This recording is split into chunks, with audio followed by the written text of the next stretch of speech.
Hello students, welcome to Ramanujan education platform.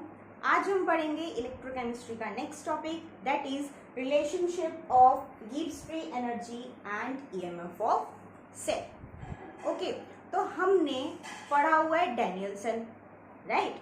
तो उसमें हमने क्या पढ़ा था कि केमिकल एनर्जी को इलेक्ट्रिकल एनर्जी में कन्वर्ट करना, है ना। वहाँ पर क्या हो रही थी, स्पॉन्टेनियस केमिकल रिएक्शन हो रही थी जिससे हमने इलेक्ट्रिसिटी प्रोड्यूस की थी, यानी कि केमिकल एनर्जी यूज हुई इलेक्ट्रिकल एनर्जी को प्रोड्यूस करने के लिए। ओके, अब जो है वो इलेक्ट्रिकल एनर्जी प्रोड्यूस हो गई तो उसको हम क्या कर सकते हैं, यूज कर सकते हैं कोई भी काम करने में, और उस काम को हम क्या बोलेंगे, इलेक्ट्रिकल वर्क डन, राइट। हम क्या करें, जो इलेक्ट्रिकल एनर्जी प्रोड्यूस हुई उसको हम यूज कर सकते हैं किसी काम को करने में, उसे हम क्या बोलेंगे, इलेक्ट्रिकल वर्क डन। अब हम याद करें कि थर्मोडायनामिक्स में हमने 11th क्लास में पढ़ा हुआ है कि जो एनर्जी है उसको हम कंप्लीट एनर्जी को वर्क में कन्वर्ट नहीं कर सकते। कंप्लीट एनर्जी को हम वर्क में कन्वर्ट नहीं कर सकते। वर्क को एनर्जी में कन्वर्ट कर सकते हैं कंप्लीटली, बट एनर्जी को कंप्लीटली वर्क में जो है हम यूज नहीं कर सकते, है ना। जैसे कि हम अपनी बॉडी का ही एग्जांपल लें, हम खाना खाते हैं, है ना। तो जो हम खाना खाते हैं हमारे पास क्या होगा, एनर्जी आती है खाना खाने से, है ना। तो क्या हम उस सारी एनर्जी को काम करने में यूज कर सकते हैं? नहीं कर सकते। क्यों? क्योंकि वो जो है कुछ अमाउंट उसकी हमारी बॉडी में स्टोर रहनी भी जरूरी होती है प्रॉपर फंक्शनिंग के लिए, है ना। तो क्या होगा कि जो एनर्जी है उसकी कंप्लीट अमाउंट को हम यूज नहीं कर सकते काम को करने के लिए। ऐसे ही क्या होता है इलेक्ट्रिकल एनर्जी के साथ। देखो, हमने माना कि हमारे पास 100 जूल इलेक्ट्रिकल एनर्जी, ठीक है, 100 जूल इलेक्ट्रिकल एनर्जी प्रोड्यूस हुई।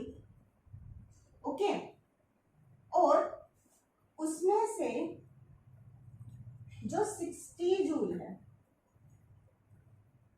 उसको हम यूज कर सकते हैं किसी भी काम को करने के लिए, है ना। क्योंकि सबको सारी को तो यूज नहीं कर सकते, तो क्या कर सकते हैं, जितना पार्ट हम इसका यूज कर सकते हैं वो कितना, कि हम जो है मान लिया कि 60 जूल को हम यूज कर सकते हैं वर्क को करने के लिए। ओके, तो इसे हम क्या बोलते हैं, फ्री एनर्जी। फ्री एनर्जी, देखो इसके नाम से पता चल रहा है कि वो एनर्जी जो फ्री है किसी काम को करने के लिए, ठीक है। और ये किसने दी थी, गिब्स ने दी थी, तो इसलिए हम इसको क्या बोलते हैं, गिब्स फ्री एनर्जी, राइट। अब देखो इसने क्या किया, काम किया। माना कि इसने कितना काम किया, 10 जूल काम हो गया, ठीक है। तो एनर्जी कितनी रह गई, 50 जूल, है ना। इसने जो काम किया क्या बोलेंगे इसे, इलेक्ट्रिकल वर्क डन, ठीक है। तो वो कितना है, 10 जूल हुआ, तो एनर्जी कितनी रह गई, 50 जूल। अगर मैं देखूं कितना चेंज आया फ्री एनर्जी में, कितना चेंज आया, डेल्टा जी इसको लिख सकते हैं, 50 फाइनल माइनस इनिशियल देखा करते हैं, तो क्या हो जाएगा, 50 माइनस 60 क्या आ गया, -10 जूल। हाँ, तो अब एक चीज देखो, हमें यहां से क्या दिखा कि यहाँ पर वर्क हुआ 10 जूल और एनर्जी रह गई कितनी, 50 जूल। तो चेंज इन फ्री एनर्जी क्या हो गया, माइनस में 10 जूल, है ना। तो यानी कि जो फ्री एनर्जी है वो क्या हो रही है, डिक्रीज हो रही है ना, तभी तो माइनस साइन आया, ठीक है। और एक चीज देखो कि जितना वर्क हुआ है उतनी ही कम हुई है हमारे पास गिब्स फ्री एनर्जी। तो हम यहां से क्या लिख सकते हैं, देखो गिब्स इलेक्ट्रिकल वर्क डन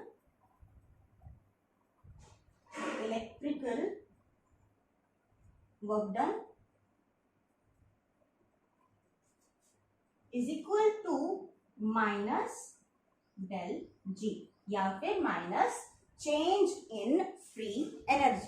क्या लिख सकते हैं यहाँ पे? Change in free energy. Okay,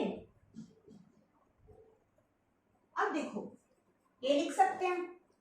अब हमने फिजिक्स में वर्क डन का फॉर्मूला पढ़ा हुआ है ना। क्या होता है वर्क डन का फॉर्मूला? वर्क डन का फॉर्मूला होता है हमारे पास Q into del V. Q क्या होगा? चार्ज, ठीक है। Q क्या होगा? चार्ज। ये क्या होता है? Potential difference. ये क्या होता है? Potential difference. अब हमें पता है कि जो हमारे पास सेल पोटेंशियल होता है वो क्या होता है? Potential difference between the cathode and the anode, है ना। तो उसे हम क्या लिख सकते हैं? ईएमएफ ऑफ सेल लिख सकते हैं। पोटेंशियल डिफरेंस हमने यही तो पढ़ा था, है ना। पोटेंशियल डिफरेंस क्या था? सेल पोटेंशियल ही तो था। Potential difference between the cathode and the anode, तो हम इसे क्या लिख सकते हैं? डेल वी को ईएमएफ ऑफ सेल, ठीक है, या फिर ई सेल। अब क्यू क्या है? चार्ज, है ना। तो अब चार्ज कितना? टोटल चार्ज होगा यहां पर। तो अब एक चीज देखो, charge on 1 mole of electron कितना होता है? 96500 कूलम। क्या होता है? Charge on 1 mole of electron कितना होता है? 96500, जिसे हम क्या भी लिखते हैं? 1 फैराडे। 1 फैराडे, 1 फैराडे किसके इक्वल होगा? 96500 कूलम पर मोल। क्या हो जाएगा? Charge on 1 mole of electron, इसे हम क्या बोलते हैं? फैराडे। ये क्या होता है हमारे पास? कांस्टेंट, ठीक है। अब एक चीज देखो, charge on 1 mole of electron, तो आ गया हमारे पास इतना। अगर हम बात करें charge on n mole of electron, क्योंकि वो तो डिपेंड करेगा ना रिएक्शन पर कि कितने मोल ऑफ इलेक्ट्रॉन्स वहां पर फ्लो हो रहे हैं, है ना। जैसे कि हम एग्जांपल लें, हमने वही डैनियल सेल की ले लेते हैं। डैनियल सेल में क्या था? Zn प्लस में Cu2 प्लस क्या बन गया था? Zn positive 2 plus Cu। कितने? ऑक्सीडेशन हाफ लिख ले। ऑक्सीडेशन हाफ क्या था? Zn पॉजिटिव 2, कितने इलेक्ट्रॉन लूज किए थे? 2 इलेक्ट्रॉन। रिडक्शन हाफ देखें, रिडक्शन हाफ में क्या है?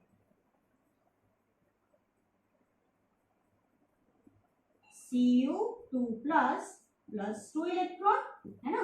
2 इलेक्ट्रॉन गेन किए एंड देन बना दिया Cu। अब यहाँ पर कितने इलेक्ट्रॉन इन्वॉल्व हैं? 2, है ना। तो और वैसे पता है हम क्या बात करते हैं? हम जो है इलेक्ट्रॉन्स कहीं पर भी क्या होंगे? वो 1 या 2 तो फ्लो नहीं करेंगे। जब इलेक्ट्रिसिटी पास हो रही है तो वो क्या करते हैं? मोल्स में मूव करते हैं। तो हम क्या बात करते हैं? मोल ऑफ इलेक्ट्रॉन्स की हम हमेशा बात किया करते हैं। तो जहां पर भी हमें जो है n दिखेगा ना, हम वैसे रिएक्शन में देखे क्या लिख सकते हैं कि कितने इलेक्ट्रॉन्स इन्वॉल्व हैं, बट वो एक्चुअल में क्या होते हैं? कितने मोल्स ऑफ इलेक्ट्रॉन्स इन्वॉल्व हैं, ठीक है। तो फिर यहाँ पर क्या हो जाएगा? n तो जो है वेरी करेगा रिएक्शन टू रिएक्शन। तो charge on n mole of electron क्या हो जाएगा? n इंटू 96500, या फिर हम इसको क्या लिख सकते हैं? n इंटू f, है ना, क्योंकि f की वैल्यू है ना, तो फिर इसको लिख सकते हैं। तो टोटल चार्ज क्या हो जाएगा? Charge on n mole of electron क्या आ जाएगा? n इंटू f, और क्या था? डेल भी क्या था? E cell equal to minus del G. Del G क्या है? चेंज इन फ्री एनर्जी, जो कि क्या हो रही है? डिक्रीज हो रही है। तब मैं इस माइनस को इधर लेके आ सकती हूँ, तो क्या आ जाएगा? Minus N F E cell is equal to delta G. तो ये रिलेशन आ गई हमारे पास Gibbs free energy and EMF of cell की। हमें ये पता चल गया कि ये कहाँ से आई, है ना। अब हमें पता चल गया कि कहाँ से आई। एन क्या होगा, किसी रिएक्शन में हम बोले नंबर ऑफ इलेक्ट्रॉन्स इन्वॉल्व या फिर number of moles of electrons involve, ठीक है, वो क्या होते हैं, सेम ही होते हैं। क्या हो जाएगा, नंबर ऑफ इलेक्ट्रॉन्स या फिर number of mole of electrons, ठीक है। एफ क्या है, फैराडे कांस्टेंट। एफ क्या है, फैराडे कांस्टेंट, जिसकी वैल्यू क्या है, फिक्स है, कितनी, 96500 कूलम। ओके, ई सेल क्या है हमारे पास, EMF of cell, del G क्या है, change in free energy. Okay, इतना हमें क्लियर हो गया।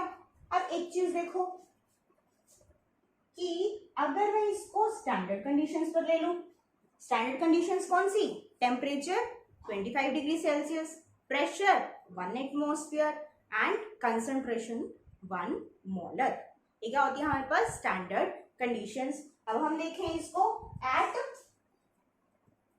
स्टैंडर्ड कंडीशंस, ठीक है, एट स्टैंडर्ड कंडीशंस तो क्या हो जाएगा, बस minus NF E nought cell is equal to del G nought, del G nought. ये तो क्या आ गया, एट स्टैंडर्ड कंडीशन, और ये जो है किसी भी प्रेशर, टेम्परेचर और किसी भी हमारे पास कंसंट्रेशन पर।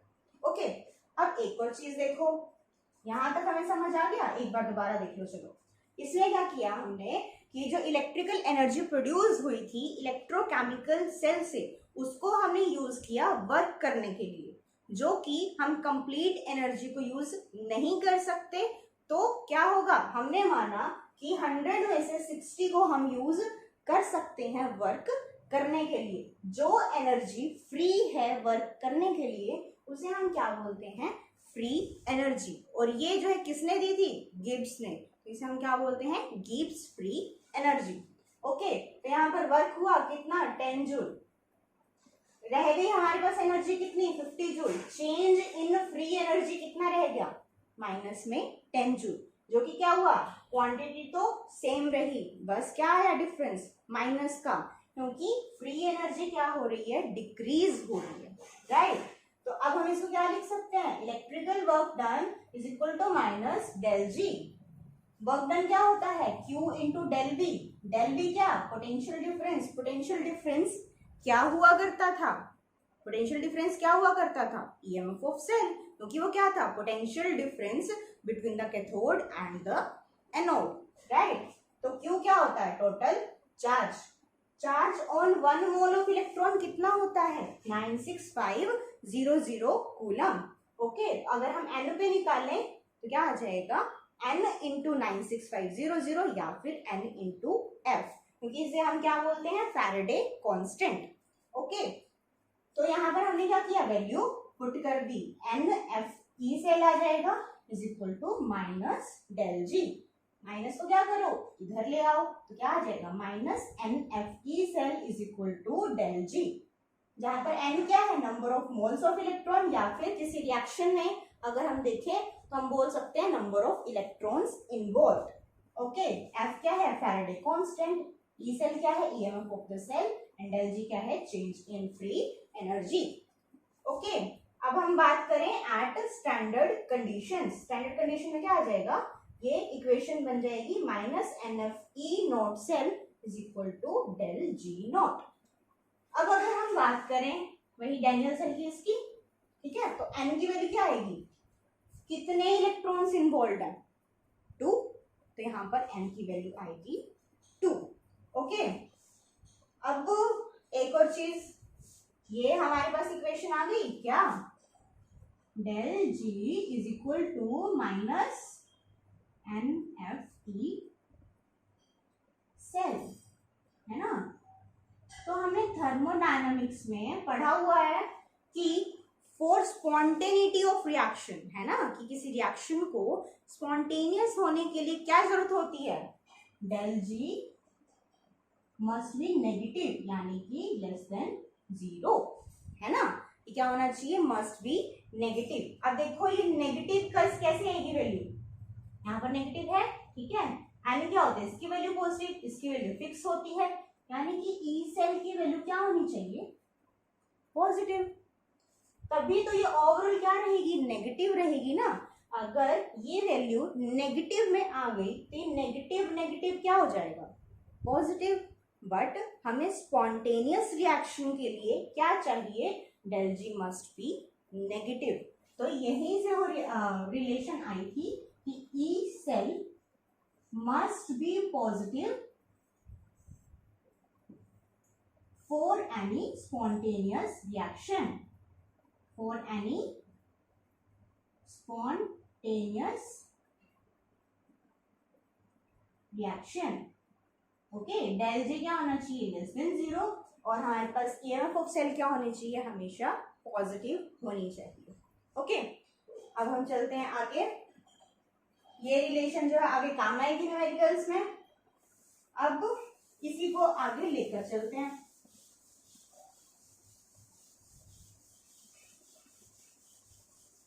देखो भाई,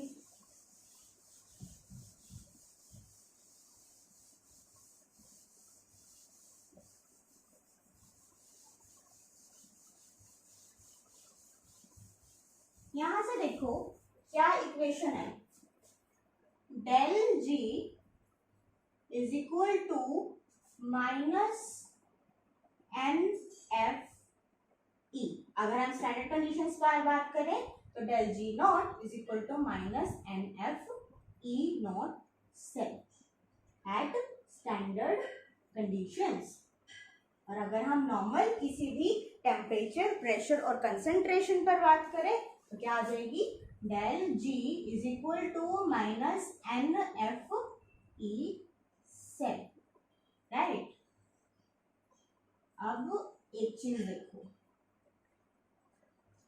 कि वही हमने थर्मोडायनामिक्स में एक रिलेशन पढ़ी हुई है, del G is equal to 11th class में पढ़ी हुई है हमने, del G is equal to del G nought plus R T L N Q, R T L N Q.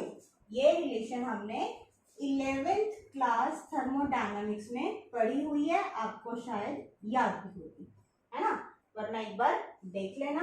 क्या है, del G is equal to del G nought plus R T L N Q. ये तो क्या हो गया, change in free energy at standard condition. R क्या होता है हमारे पास, गैस कांस्टेंट। गैस कांस्टेंट की वैल्यू क्या होती है, 8.314 जूल पर केल्विन पर मोल, है ना। टी क्या है, एनी टेम्परेचर, एनी टेम्परेचर, ठीक है।